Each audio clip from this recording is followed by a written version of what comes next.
အမေနဲ့အဖေကိုဦးဖျားဖျားဓမင်းပုပ်ပုဟင်ပူမူလေးကောင်းကောင်းလေးနဲ့ဘဏ္ဍခါများလှုပ်ကြွေးပြီးပြီလေဘုန်းတော်ကြောင့်ပါသခင်ဘုရားရှင်ကိုတော်မြတ်ရဲ့ရွှေနှုတ်တော်ကစတင်ပြီးတော့မိန့်လိုက်တဲ့စကား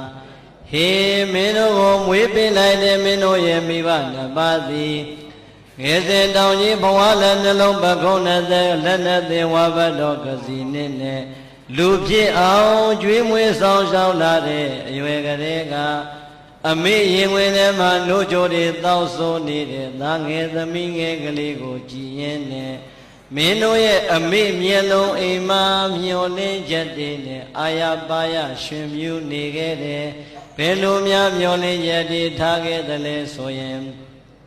ငါတို့သည်လောကကြီးအလယ်မှာအထီးကျန်တဲ့မိသားစုဘဝကလွန်မြောက်လို့လာခဲ့ပြီး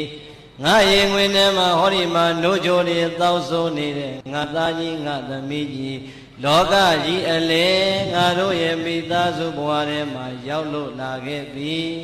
တဲ့ငါတို့ကအခုလိုချစ်ချစ်ခင်ခင်ရိုးရိုးရရမြတ်မြတ်နိုးနိုးနဲ့ပြုစုလှုပ်ကြွေးပေးနေသလိုပဲသင်္ခါရသဘောတရားအတိုင်းတနေ့နေ့တစ်ချိန်ချိန်မှာအိုမင်းရင်ရောလာမယ်ငါတို့ကလည်းတခါတခါမှတတိတွေမခိုင်ထမိန်မနိုင်ပစိုးမနိုင်ကျင်ငယ်မနိုင်ကျင်ကြီးမနိုင်ဖြစ်တဲ့ဘဝကိုရောက်ရအောင်မှာအဲ့ဒီလိုအသက်တွေကြည့်ပြီးတော့တတိတွေမခိုင်ထမိန်မနိုင်ပစိုးမနိုင်ကျင်ငယ်မနိုင်ကျင်ကြီးမနိုင်ဘဝများရောက်ခဲ့မယ်ဆိုရင်ဘာမှအားငယ်စရာမလိုဘူးတဲ့ဟောဒီငါရင်ဝင်ထဲမှာနှုတ်ကြိုတွေအာရပါရတောက်ဆိုနေတဲ့ငါသားကြီးငါသမီးကြီးကငါတို့ကိုပြန်ပြီးတော့ပြုစုလုပ်ကြွေးပေးမှာ